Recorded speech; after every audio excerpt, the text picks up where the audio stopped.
Urban development and transportation planning in New Zealand in the latter half of the 20th century was largely influenced by approaches to planning being developed in the UK beginning in the 1960s. The 1960s in the UK was a time of significant mobilization. From the containerization of freight to mass expansions in air travel, within cities, significant work was underway to accommodate rising auto ownership and the expansion of the highway system.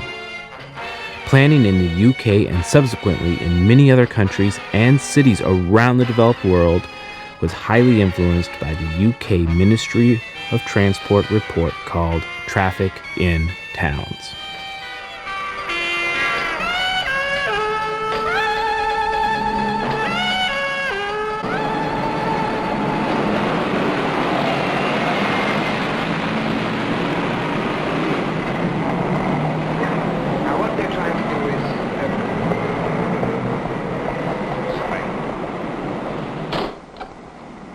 This really explains what I was trying to say.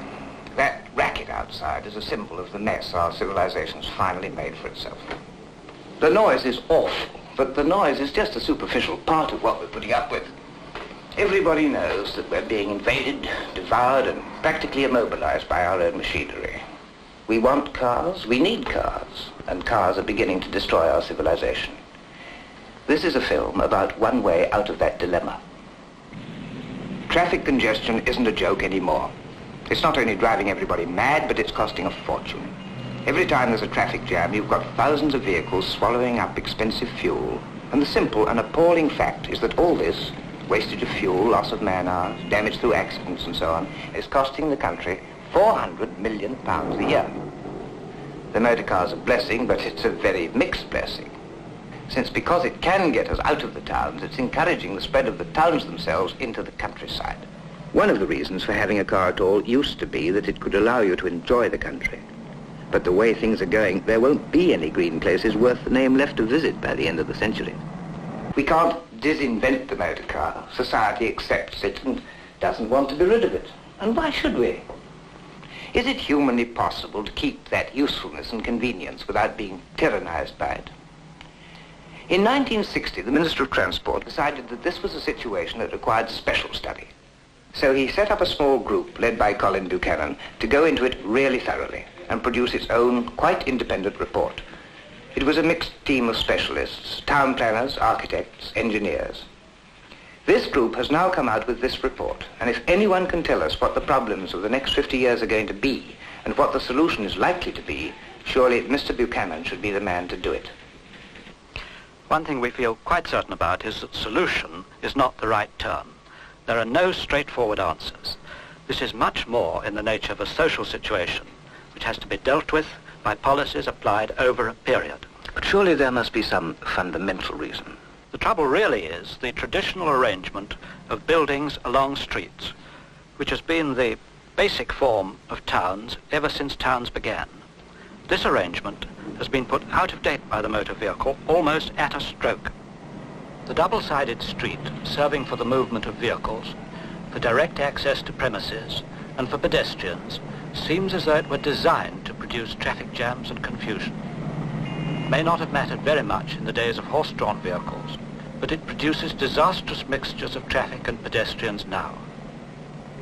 Whichever way you look at it, towns seem to be all wrong for motor traffic.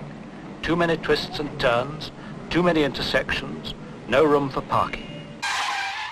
Did you catch that? It's easy to miss. What Buchanan is suggesting is not that cars are actually wrong for cities, and therefore we should work on transportation modes that are better suited for urban environments.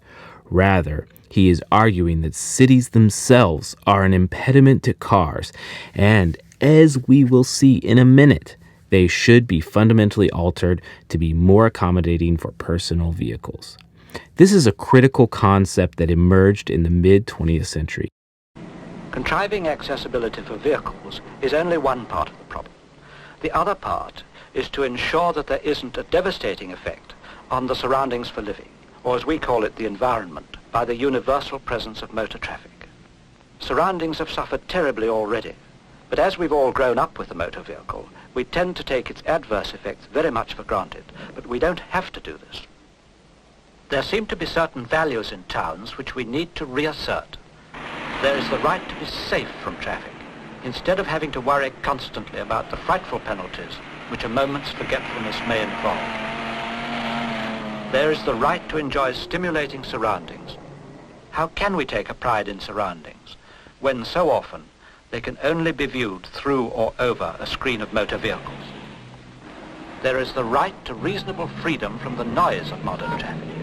It's hardly an exaggeration to say that one measure of the civilized quality of a place is the freedom with which people can walk about in comfort and safety.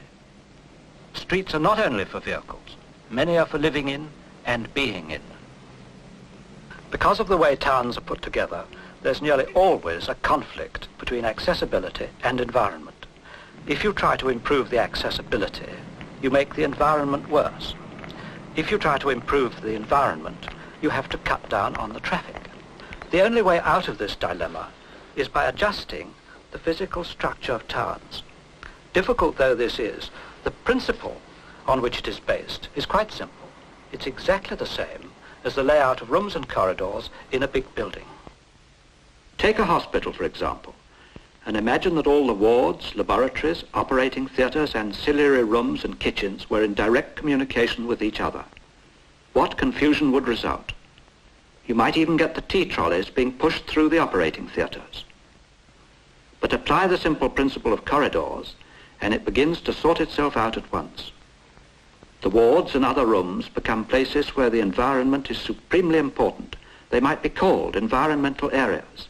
The concept here of environmental areas became influential in many places outside the UK, particularly in the United States, where suburbs were rapidly developing. Eliminating fast-moving traffic and spacing out parcels became attractive in many places.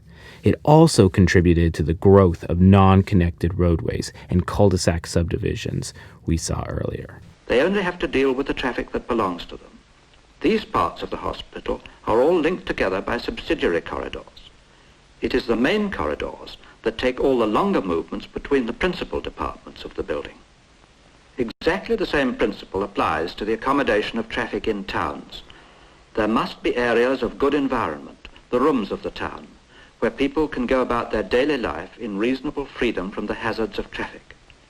And there must be a complementary network of roads, the corridors of the town, for effecting the safe and unobtrusive distribution of traffic to the individual environmental area. They only have to deal with the traffic that belongs to them. These parts of the hospital are all linked together by subsidiary corridors. It is the main corridors that take all the longer movements between the principal departments of the building. Exactly the same principle applies to the accommodation of traffic in towns. There must be areas of good environment, the rooms of the town, where people can go about their daily life in reasonable freedom from the hazards of traffic. And there must be a complementary network of roads, the corridors of the town, for effecting the safe and unobtrusive distribution of traffic to the individual environmental areas, and at the same time providing for the major movements between the main districts. What Buchanan is formalizing here, and in his report, is another important concept that would later become influential in the development of suburbs in New Zealand and many other places. This is the concept of hierarchy of roads. When combined with his environmental areas, the Traffic in Towns report is, in a sense, hearkening back to an earlier idea of boulevards and wide-open spaces envisioned in Ebenezer Howard's 1902 Garden Cities concept. How do you restrict traffic? This is a very difficult point of which we haven't much experience so far. There are various possible methods. A system of permits for entry into defined zones, a system of pricing the use of road space, or, and this is very important, you could control the amount of parking, where you provide it, and how much you charge for it. But in the long run, a great deal is going to depend on public understanding of the position and on the maintenance of good public transport. Though very quickly mentioned, these concepts of pricing roads and parking and the provision of public transport supply are now fundamental to transportation planning. They fall under the umbrella of transportation demand management. Common economic thought tells us that people respond strongly to price signals. For example, when the price of gas increases, people tend to drive less and seek alternative modes. When gas prices are very low, people drive a lot more than they usually would. The same concept can be applied to roads and parking.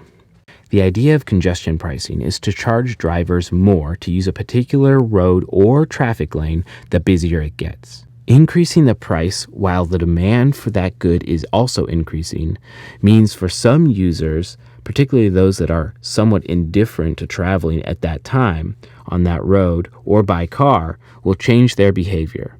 This will reduce the overall demand for the priced facility. In theory, if priced high enough, congestion can be reduced or eliminated. Cordon pricing is very similar, but rather than pricing an individual road or lane, it sets a price for particular vehicles that cross a boundary. London, again, is a famous example where personal automobiles are charged to enter the CBD. This charging scheme reduces car traffic inside the densest parts of the urban core and increases demand for public transportation. The price of parking has a significant impact on the demand for that parking. In many cities, it is free or extremely cheap to park a car in the urban core. When those spaces are contested at the height of demand, people tend to cruise around the city while looking for a space or waiting for one to open up. When the price of parking increases, particularly during peak demand, some travelers that might have driven to the CBD at that time will take public transport, carpool, or travel at a different time. This increases the availability of spaces for those willing to pay the price and reduces wasteful driving like cruising.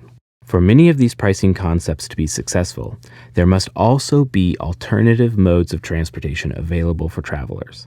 Public transportation is the most efficient and potentially the most equitable mode for transport in urban areas.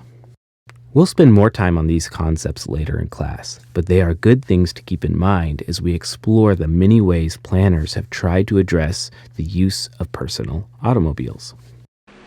Well, this report says that we are now stuck with the fact that we've now got to decide whether or not we are going to invest a sum of money in road development that at least bears some relationship to the amount we invest in the cars that cause the trouble. The only way in which we could put back into the area all the accommodation and activities that are there now and cater for all the traffic was by inserting a completely new level for living, a building deck 20 feet above the present ground level.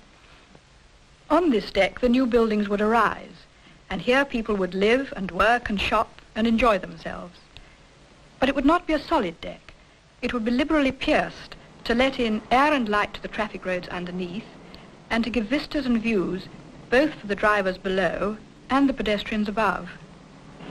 In this area at the present time, probably no more than 3% of the people who work here can come by car, and probably less than 2% of the shoppers.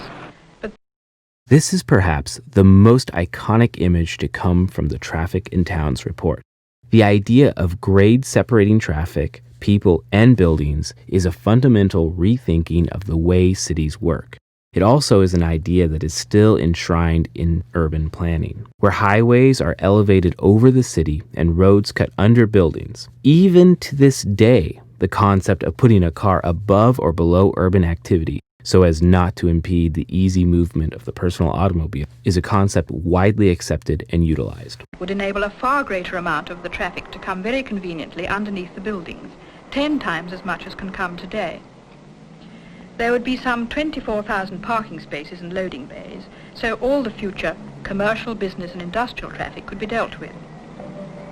With this complete reconstruction, it would be possible to handle about 30% of the future demand for travelling to work by car and about 60% of the demand for shopping. Conditions would be infinitely better than they are now.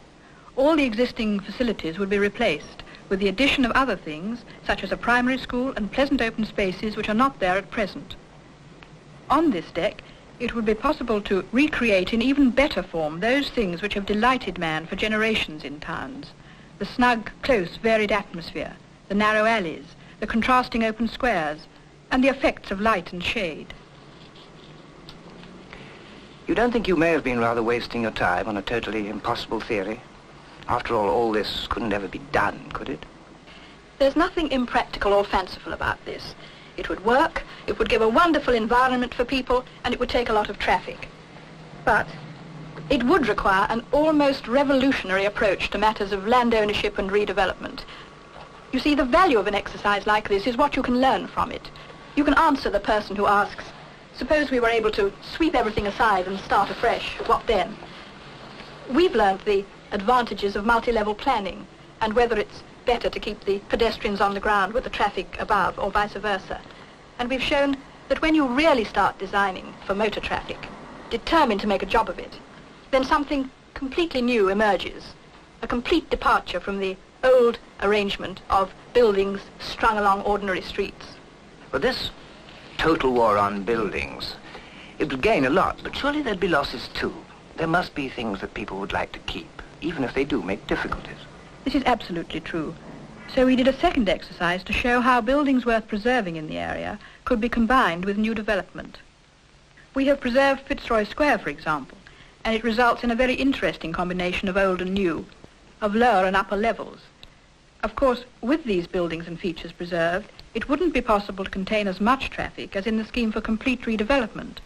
But even so, it is far more than can decently be accommodated in the area today. I know I keep saying it, but it does seem to be pie in the sky. Would you really say it's a practical scheme? It would have been a perfectly practical scheme a few years ago. And why not now? Because it does require large-scale redevelopment, and the chances of doing this have been prejudiced by the piecemeal reconstruction of individual buildings, buildings which petrify the existing inefficient layout. Gradually, building by building, this area is being reconstructed by owners and property developers. New buildings, but the same old sites and the same old street patterns. The opportunity for a new, practical, comfortable and safe shopping and business area has slipped away, for a generation anyhow. It's pretty obvious that we shall never get anything like this if we rebuild in penny packet installments. We need to tackle the comprehensive redevelopment of large areas, and this will call for a new kind of cooperation from the owners and developers of property, a readiness to join together in the exciting business of creating a new environment. Sometimes they may have to pool and reshare their interests, to postpone or advance the redevelopment of a site, and always to think in terms of the public as well as the private advantage. And the public authorities have their responsibilities too. Unless they give the lead, we won't get the right kind of development on the proper scale. It's also their responsibility to study traffic and movement objectively, and to base their plans on facts and not just hunches. And the third factor, surely, is the public. They, that's to say us, have got to put up with a lot of new ideas and a lot of upheavals and inconveniences. That's something you planners have got to take into account. There is, of course, plenty of evidence already to show what happens when all these interests do get together to build a new and better environment for people. There are, for example, our own new towns. The New Towns Act of 1946 officially kicked off the movement of urban decentralization in the UK. The principles of the new towns were also inspired by the Garden City movement and were seen as a way of redistributing the population and manufacturing centers. Following the New Towns Act, over 20 new towns were built in Britain, most of them in England. Among the most famous of them were the 8 London new towns: Basildon, Bracknell, Crowley, Hatfield, Harlow, Hemel Hempstead, Stevenage, and Welwyn Garden City. All were designated before 1950, and most were intended to eventually house at least 50,000 people. The new towns in general, and the London new towns in particular, were generally recognized to have made a significant improvement in the post-war housing shortage in the capital city. Although they accorded with the decentralization drive of the Greater London Plan of 1944, they were not the product of that plan, but of the New Towns Act. All right, what does the report say about the new towns? The ones built after the war have the advantages of good environment, but no one could foresee the huge rise in car ownership, so they were planned on the basis of 1 car for 4 families. That's going to be totally unrealistic now. Still, at Stevenage here you can see the advantage of a properly designed system which channels the long-distance traffic and protects the living areas by a subsidiary system for the slower vehicles. The new town of Cumbernauld had the good fortune of being able to work on the experience of the earlier ones and could therefore be planned far more realistically. for 70,000 people and about 30,000 vehicles, one car for each household.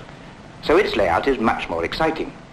In the central shopping area, for example, it's as though the centre of Stevenage had been jacked up 20 feet and its service roads and parking spaces gathered up underneath. Coventry now. When Hitler flattened the centre of the city, he at least provided a chance for planners with imagination. After the plans were put into operation, it was realized that the expansion of car ownership and traffic pressure would be terrific, and more parking spaces were allowed for, incidentally, in a most interesting way on the rooftops. Nevertheless, if the Coventry architects could start again, they'd almost certainly be even more drastic. Now they're realizing that most people will have to arrive in the centre of the town by public transport, so bus services are a vital part of their plans. To some extent, Coventry shows how the physical shape of the city and the needs of its traffic can and must be welded into one concept. It is a fact that they order these things better abroad, or at least they often do. Stockholm, for example, has been really gone over in the light of modern conditions. Some of the principles we outlined in the Tottenham Court Road area have actually been done here. We know there's no use planning to throw the onus onto public transport systems if they're not good enough to cope with the load, as practically nobody's is at the moment. Stockholm then put a great deal of public money into a brand new underground system, for one thing. They also spent a packet on a plan that separates pedestrians and traffic in practice, and at the same time preserving the old parts of the town that they wanted to keep. The old and the new, the variation of levels, it makes a most articulate city.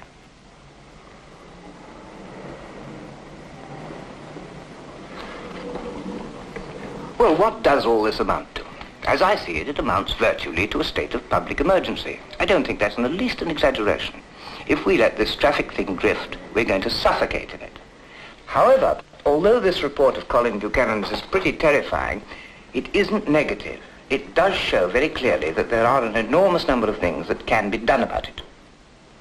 It shows how we can get the best out of the motor car. Maybe not as much as everybody would want in the big cities, but far more than is possible at present. But it won't be easy, it won't be cheap, and it won't be quick. It can't possibly be done overnight, for it means the physical reshaping of towns and cities. And it's going to be a question of hundreds of millions of pounds. All right, the country spends immense sums on all sorts of things. Our only decision about the ideas in this report should be, are they worth it? But this we've got to accept, that no matter what we do about it, the next 10 years are going to be hell. We shall never, in any circumstances, be able to keep pace with the growth of cars. This is what the report says. People don't seem to be put off by threats of congestion. The population appears as intent upon owning cars as the manufacturers are upon meeting the demand. The report also warns us that in the next 10 years, the car population is going to double itself. If there isn't to be absolute chaos, we've got to hope for what Colin Buchanan calls an almost heroic act of self-discipline on the part of everybody who uses the roads. But this interim period doesn't have to go on forever. An enormous program of reconstruction is coming to every town and city.